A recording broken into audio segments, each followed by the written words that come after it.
Mike McDaniel job watch continues as the Miami Dolphins head to Atlanta to take on the Falcons. Let's talk about it.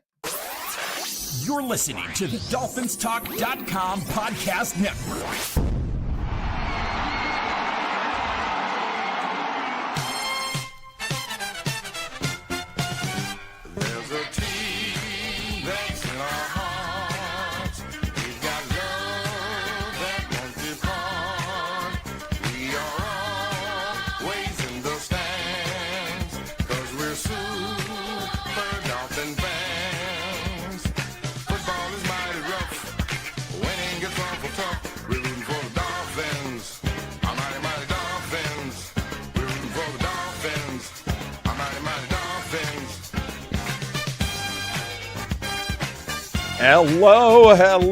Hello, Miami Dolphin fans, and welcome to the Same Old Dolphins Show, part of the DolphinsTalk.com podcast network. I'm Josh Katzker. With me today and every day is my brother from the exact same mother, Aaron the Brain. Aaron, say hello to the people. Hello to the people. Wow, that is a lot of enthusiasm from Aaron the Brain this evening. Brain, you sound a little fired up. You got to fake it a little bit. Well, I mean, you can fake it until you make it. And then once you've made it, then it's great. So you can fake it until you make it. And then once you've made it and you realize your team sucks, you end up faking it again. That's right. So that's what you have to do. So a lot of faking it, and that's okay. That's okay. Sometimes you got to do what you got to do.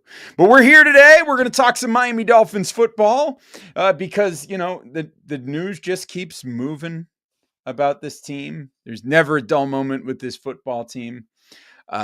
This week we got news that Miami Dolphins star tight end Darren Waller is making his way to injured reserve, which means that he is now unavailable until the game against the Saints the week after the bye at the earliest. And we also got more Tua press conference nonsense. I don't even know. Like, I think most people who have watched the Dolphins understand that Tua Tagovailoa is a little guy when it comes to being a quarterback in the NFL. And it's not surprising that he, probably struggles at times to see over the gigantic men who are in front of him when the ball is snapped. But man, you don't got to get up there in a press conference and admit it. Like, what are you doing, dude? Like, what is going on? I love it. I love this. Like, this is just peak comedy. Like, they can't do anything right. They can't even do a press conference right. Like, every time he steps up to the podium, he's putting his foot in his mouth. And it's incredible. Like, you're not playing for anything. We want to see this thing burnt down to the ground. We want to see them be as bad as possible. And, like, just be entertaining. It's hilarious to me. It's in the words of Dustin Hoffman as Hook, good show. Good show. Yeah. I mean, it is a good show, but man, it's just a mess. And then you've still got Mike McDaniel, who is still up there being Mike McDaniel. And, it's just, if you haven't read the Defector column about Mike McDaniel and how he's just kind of winging it up there, it's worth the read. It's really good stuff. So highly recommend that. And so while all that's going on, we've got the Miami Dolphins, and they are heading to Atlanta to take on the Falcons this week, a Falcons team that is looking real strong. So we're going to talk about that game. But before we do that, a reminder to you, if you're not doing so already, make sure you're following us. You can follow me and Aaron on Blue Sky at Amplified to Rock at Aaron the Brain. You can follow the show at Same Old Dolphins. We invite you to download, rate, review, and subscribe to the Same Old Dolphin Show on Apple Podcasts, Spotify, Stitcher, SoundCloud, everywhere you get your podcast. Make sure you're visiting DolphinsTalk.com each and every day for all of your latest Miami Dolphins news and information. Of course, we invite you to Subscribe to the Dolphins Talk YouTube channel. Shout out to everybody watching us live on the Dolphins Talk YouTube channel tonight. Shout out to all of you. Take a moment right now. Smash that like button. We also want to give a shout out to everybody watching on the I Am a Miami Dolphin Fan Facebook page as well. We appreciate all of you for joining in. And of course, I want to mention Dolphins Talk Extra as well. Patreon.com/Dolphins Talk, where you can join us for as little as $3 a month to get additional content, including immediately after we go off the air on Thursday night. We will have our bonus segment over on Dolphins Talk Extra. We'll be going around the NFL for week 8, making our picks. We'll talk a little bit about the NBA gambling scandal that is going on right now. We might be talking a little bit about the World Series. And of course, Aaron the Brain is going to have his bagel of the week. That is over on Dolphins Talk Extra, which you can join for as little as $3 a month. Again, patreon.com/Dolphins Talk. And this Friday, tomorrow night, as we are live, tomorrow night, Friday, October 24th, 8 p.m. Eastern, we are going to have a live Dolphins Talk Extra happy hour where all Dolphins Talk Extra subscribers are invited to join us on the air to talk about whatever the heck you want to talk about. So join in the fun, patreon.com/Dolphins Talk for Dolphins Talk Extra. All right, Brain, Dolphins, Falcons, this Sunday. Where do we start? Let's start on offense, shall we? Because the offense looked so terrible last week. Here is the good news for the Dolphins offense going into this game against Atlanta. The Atlanta run defense is quite vulnerable. They have given up several big running games to their opponents this season. So the question is, will Mike McDaniel stick to the run and really establish it? Because if they can, they should have some room to have some success in this game. I guess the question as to whether or not that's something they're going to be able to do will be dependent on what the Dolphins do on the other side of the ball. But let's stay here first. Brain, they should have some success running the ball. It's just a matter of whether or not they're going to stick to it.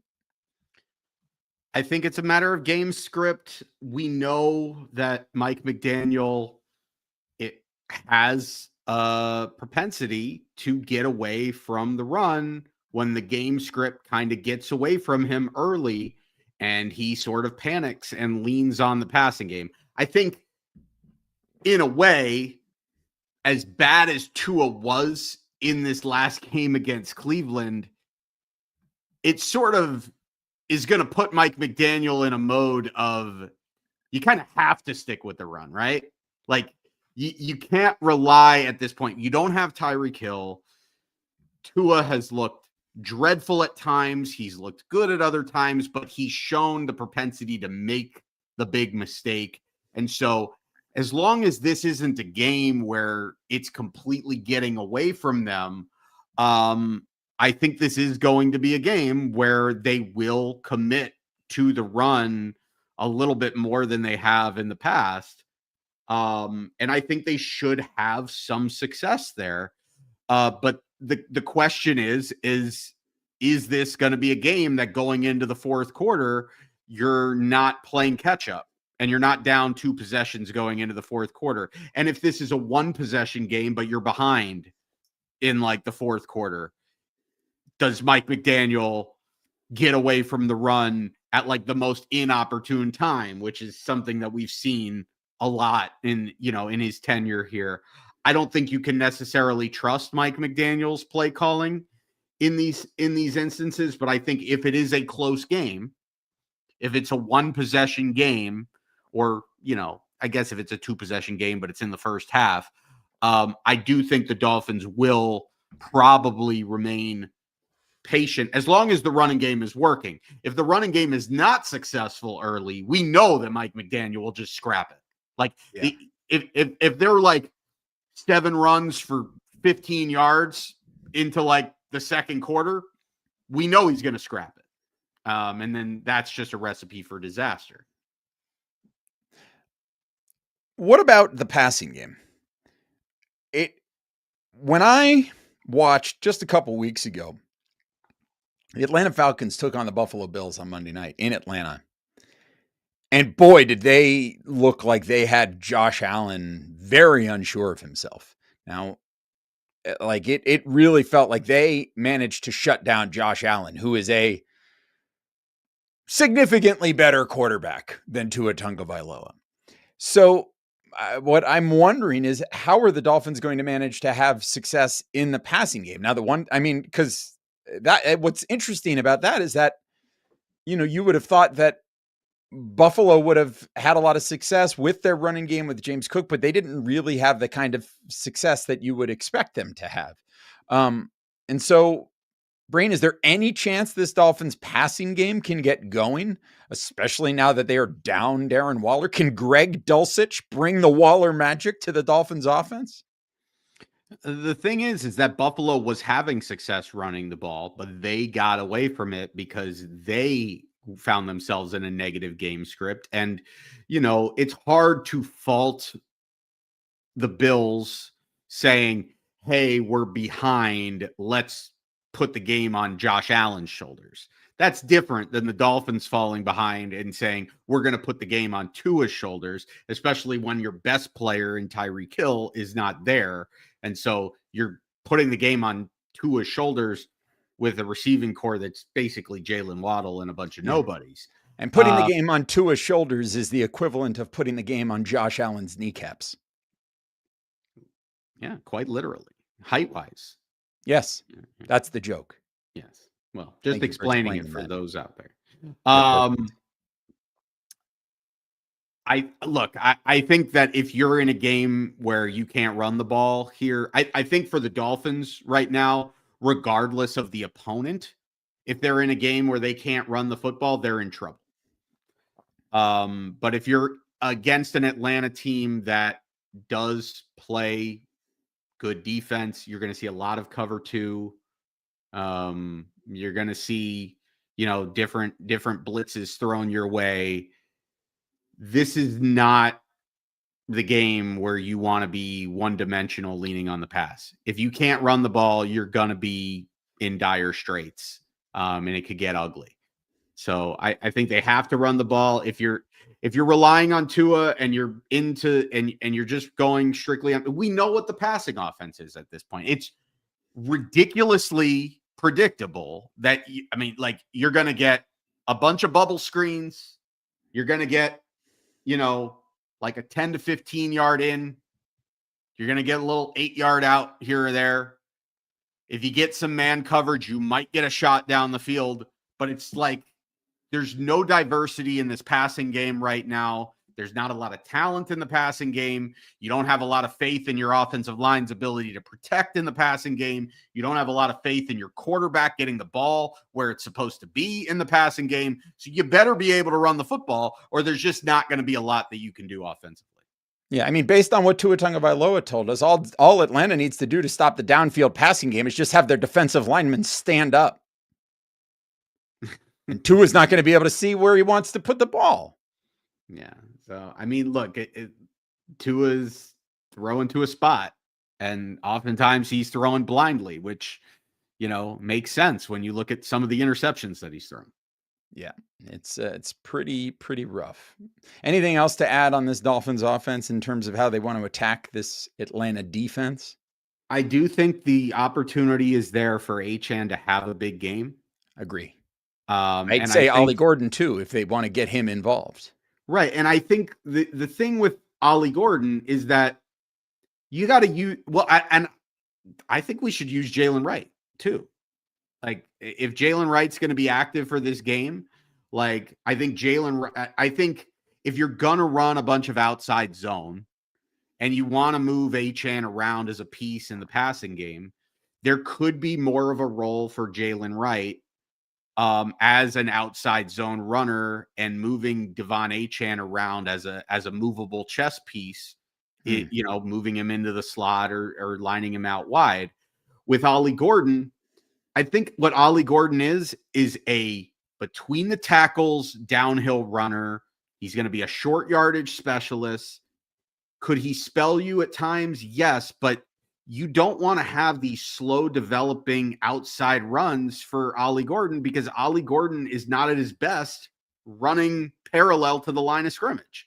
If you're giving the ball to Ollie Gordon, you want him running perpendicular to the line of scrimmage, because when he does, if you need 2 yards, he's going to get you 2 yards. But if you need 5 yards, he's going to get you 2 yards.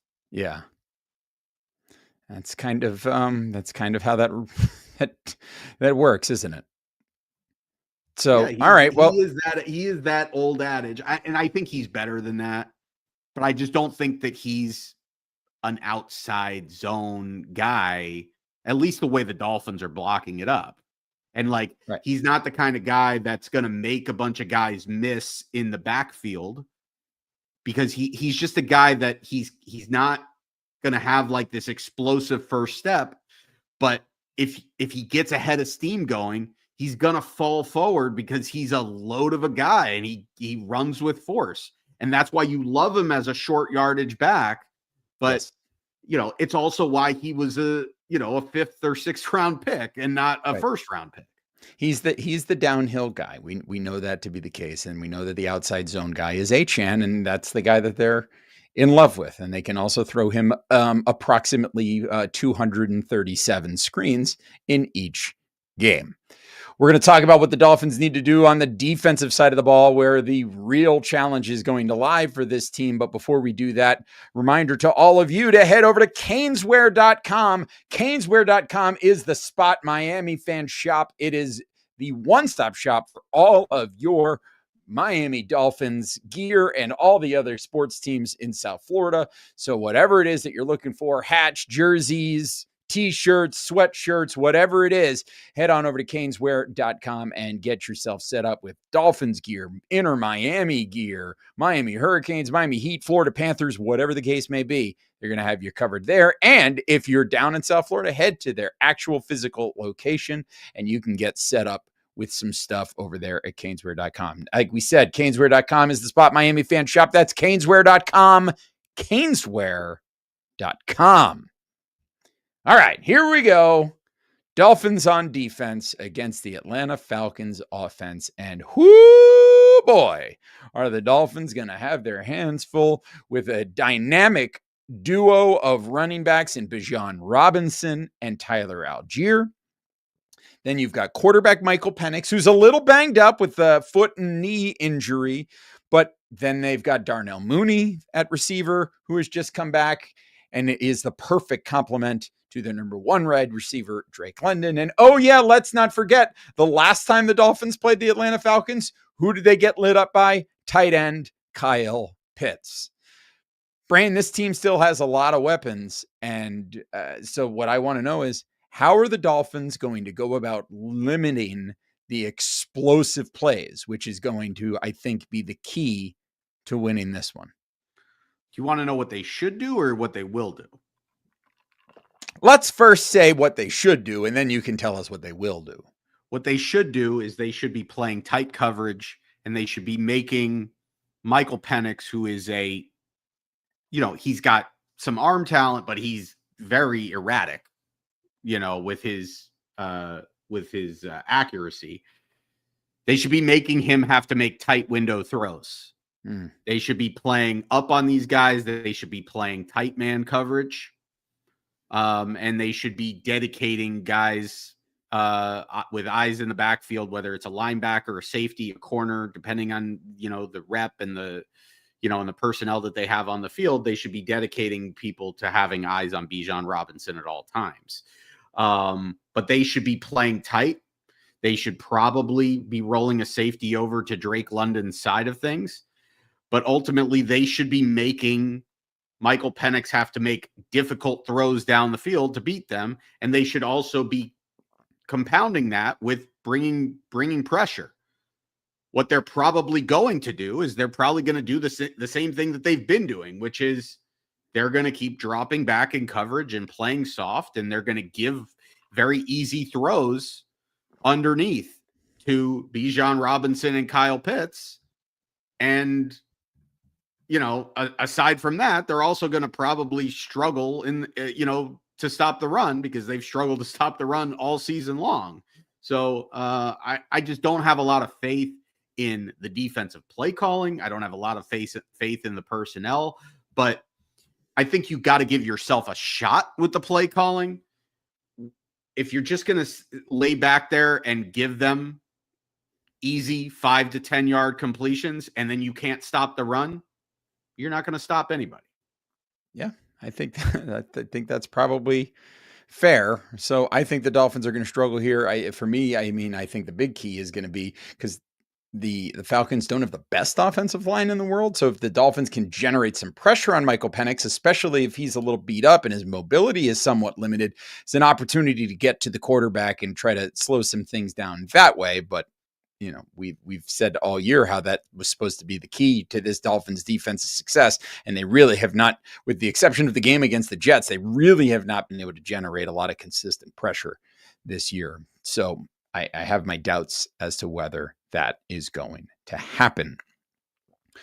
Should we dive into one hot take very quickly? We're just flying through this show here, Brain. And you know what? I'm not upset about it, honestly, because it's one of these things. It's like we're previewing the game and we know what it's going to be. We know what the game is going to look like when we get there. It's going to be the Dolphins as usual, tripping over their dicks and blowing the game. This is what it is. So let's get into our one hot take. This is where we ask you for one hot take in the game. Tell us one thing that you think is going to happen on Sunday. If you're watching live on the DolphinsTalk YouTube channel, let us know in the comments. If you're watching on Facebook, let us know in the comments. What is your hashtag one hot take for Dolphins at Falcons on Sunday? We'll share some of your answers. We did ask this. I asked it a little bit later than usual in the Dolphins Talk Extra Discord, so only got a few responses because it was just a crazy day. But Misha Rohn says NFL single game rushing record will be set by Bijan Robinson. Brain, can you look up what the single game rushing record is in the National Football League? Misha Rohn says, is it still Jamal Lewis? I don't know. You look it up and tell me. Patrick Mullen says Waddle will tap out and not play because, quote, no one can tell you how healthy you are, end quote. Wida says in pregame warmups, Dan the man, referring to Marino, will come out onto the field and demonstrate that his old arm is still stronger than Tua's. And Fish Pilot says Ewers is in before halftime. There we go. Excellent takes. From there, I think we got a couple of these on Blue Sky as well. Let me see. Let me get over here, make sure I'm on the right gimmick. Here we go. Oh, here we go. John, Tech Nurse John says Tua, 2 interceptions by halftime, benched. Ewer starts the second half, gets injured on the second drive. Tua returns and throws 2 more interceptions. Falcons win 35-12. Ezekiel says Dolphins lose by less than a touchdown. Eddie S says Waddle has 0 catches because Tua can't see him. And Nova FinFan says the great staff of the awesomely bestest Dolphins podcast in the whole wide world finally gives a game ball to the most important player on the team, the punter. Some Jake Bailey love right there from Nova. Elite holder. Yeah, elite holder. It's true. It's true. Brain, what is your hashtag one hot take for Dolphins at Falcons on Sunday? Real quick, just to answer the question. In 2003, Jamal Lewis ran for 295 yards for the Ravens against the Browns. And then in November of 2007, Adrian Peterson bested him by 1 yard, running for 296 yards against the San Diego Chargers. So 296 is the number to beat. Wow. Do we think do you think Bijan can get 297? I think he can. I don't think it's going to happen. I don't think it's going to happen strictly because he split so much of the load with Tyler Algier. Like they give Tyler Algier so much run on offense. It would be like it would have to be a situation where the Dolphins just simply do not ever have the football in this game for that to happen. So I mean, they gave up like 200 yards rushing to Rico Dowdle in a game that they led 17-0. I mean, fair. It's true. So, I wouldn't put it past them. Obviously, like it wouldn't be a hot take if you said, well, he's not going to rush for 297 yards or whatever he would have to rush for it. Like it's a hot take. That's why it's a hot take. Yeah. Exactly. where do I want to go with this? I want to go like Jalen Waddle turns back the clock in this one to his rookie year self and has 12 receptions in this game for less than 100 yards. I love it. Let's go. I like that. I like that a lot. Maybe they get him involved in the screen game. I like it. 1,000%. I approve of it. I'll give you my one hot take. And I'm really digging deep for this one. Alec Ingold receiving touchdown. Let's see if we've gotten any here. Let's see. We've got here we go from Jordan Murray. One hot take. Wright will get a touchdown. Dan Kalbacher on YouTube says Tua benched by halftime. There we go. Manny Dargo, I don't know that this is a hot take, but says Achane will get a nice touchdown. Here we go. Here's one from Joel Levesque. He says Atlanta runs for 200 plus and 300 plus pass yards, and we lose by 30 points. Oh, the three-leg parlay hot take. Yeah, that's a good one. July CGM 17 says Miami scores 3 field goals only. Falcons score 50 plus. How about this one from David DeGraffenreid? Tua feigns injury after 2 interceptions. I like it. I like it. Some good hot takes from the gang today. Good job. If you're watching after the fact or listening after the fact, let us know in the comments what your thoughts are. What are your hot takes for Dolphins at Falcons on Sunday? All right, Brandon, then that's going to take us to game prediction time. Time to make a prediction. What is your final score prediction on Sunday, Brandon? Maybe I'll go first. Here I go. Atlanta 45, Miami 13. Worst loss of the season. And nobody gets fired because the next game is on Thursday night. Yes. I don't think this is going to be a complete blowout. I think that Miami's going to get the run game going in this. I don't think Atlanta will play a perfect game. I think they'll have their opportunities to, make Michael Penix look bad.